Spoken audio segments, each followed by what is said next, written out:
Hi రండి. Breakfast late అయిందా? కొంచెం లేట్. ఇల్లు శుభ్రం చేసుకున్నాను, బట్టలు ఉతికాను. ఓ కూర్చోండి. ఇదిగోండి ప్లేట్. మీకు ఎన్ని కావాలంటే అన్ని తినండి. ఫైన్. మీరు చేసిన ఫుడ్ బాగా స్పెషల్గా ఉంటుంది. ఇది ఆ రోజు చెప్పిన కూర కదా? హే, ఇదంతా కూడా క్యాజువల్గా చేసిందండి. నిజానికి మా నాన్న మీకు చాలా పెద్ద ఫ్యాన్ అయిపోయారు. మీ గురించి మాట్లాడుతున్నారు.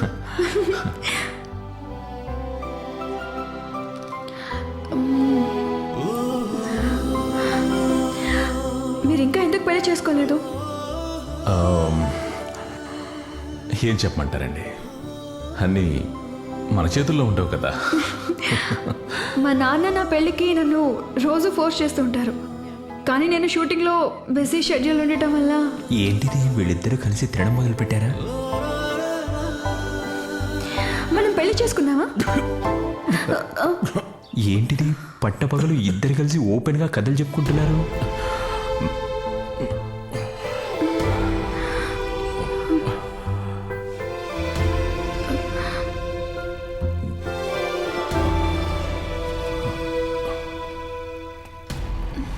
ఏం జరిగింది, లేచిపోయాడు? ఇలా ఇవ్వండి. మీరు జవాబు చెప్పలేదు. లేదండి, అది జరిగిన పని. ఎందుకు? కలవని రెండు మనసులను కలపడం పెళ్లి కాదు. నేను మీకోసం అడ్జస్ట్ అయ్యి ఉంటాను. చూడండి, మీకెంతో ఇష్టమైన కళ నటన. అవంటే నాకు బొత్తిగా ఇష్టం లేదు. సూపర్. సింపుల్గా మీకు విషయం చెప్పనా? పెళ్లి తర్వాత నేను నిన్ను ఒక్కసారైనా కిస్ చేయాలి కదా. కిస్ చేయకపోతే నిన్ను చంపేస్తా. పెదవులపైన రంగు పోసుకున్న నిన్ను నేను కిస్ చేయలేను. అది ఐఎమ్ సారీ.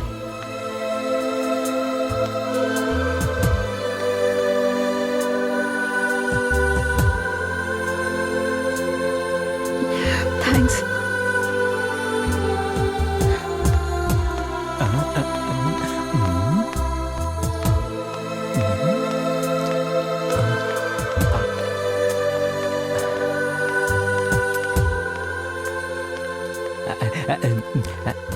సార్, మీరు ఒప్పుకోవడం చాలా కరెక్ట్. ఒకవేళ మీరు ఓకే చెప్తే ఉన్నంతకాలం మీ పెళ్ళాన్ని చూసి చొంగగరుస్తూ ఉండేవానిగా. ఇలాంటి అమ్మాయిని పెళ్లి చేసుకోకూడదు. ఇలా ఉంటేనే అందరూ ఇష్టపడతారు. అసలు నువ్వెందుకు ఇక్కడికి వచ్చావు? అదే నేను ఆలోచిస్తున్నాను, ఎందుకు ఇక్కడికి వచ్చానా అని.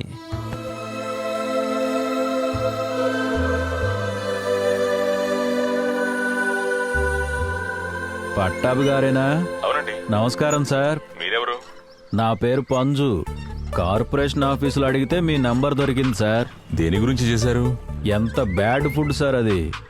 అంత చండాలమైన ఫుడ్ తినడం వల్ల 5 గంటల నుండి టాయిలెట్లోంచి బయటికి రాలేకపోతున్నాను నేను. మాలాంటి పేదవాళ్ళు తిరువనంతపురంకి పని మీద వస్తే ఇలా టాయిలెట్లోనే ఉండి చచ్చిపోవాలా ఏంటి?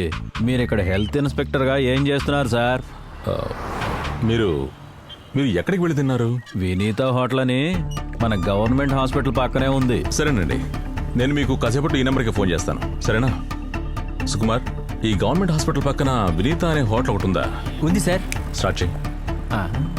సూపర్ సార్, అది వేలునాయుడు గారి మామ హోటల్. ఎవరిదైతే ఏంటయ్యా, చట్టం తరపున తను చేసుకుపోతుంది. మీరు చెప్తుంది కరెక్ట్ సార్. దూసుకుపోవడమే. Okay sir. సార్, మీరు చేసిన డ్రామా చాలా బాగుంది సార్. నా బ్లడ్ లోనే నాటకం కలిసిపోయి ఉంది. పట్టాభి వాడు అక్కడ తింటాడు, మనం 16వ రోజు వెళ్ళి తిందాం. అది సార్.